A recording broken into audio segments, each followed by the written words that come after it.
ప్రకాశం జిల్లా పొదలకూరు మండలం తోకంచి గ్రామంలో వైసీపీ రాష్ట్ర వర్కింగ్ ప్రెసిడెంట్ కాకాణి పూజిత పర్యటించారు. బస్సు ప్రమాద బాధిత కుటుంబాలను పూజిత పరామర్శించారు. ఈ సందర్భంగా బస్సు ప్రమాద బాధితుల్ని కుటుంబానికి ₹1,00,000 అందజేశారు.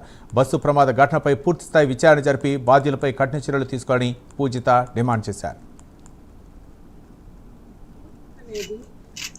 ప్రైవేట్ బస్సులకు కానీ ప్రైవేట్ వాహనాలకు కానీ కొన్ని నిబంధనలు షరతులు వర్తిస్తాయి.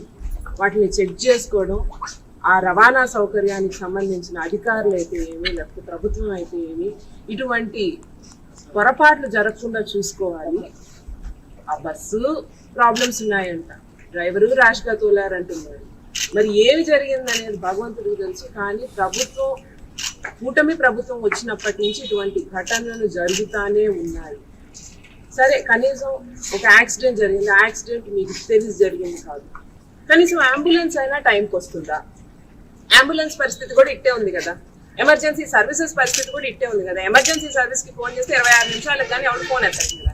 ఈ రోజు కనీసం అంబులెన్స్ వచ్చి సరైన వైద్యం అందుంటే, వైద్య సిబ్బంది అక్కడ రాగలుగుంటే కొంతమంది అయినా బతుకుండ్రా వాళ్ళల్లో.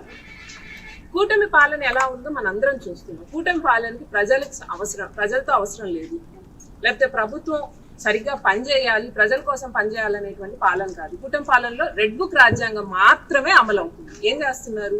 పొద్దున్న లేస్తే అధికారుల దగ్గర నుంచి, లేకపోతే ప్రభుత్వం దగ్గర నుంచి, ప్రభుత్వం పెద్దల దగ్గర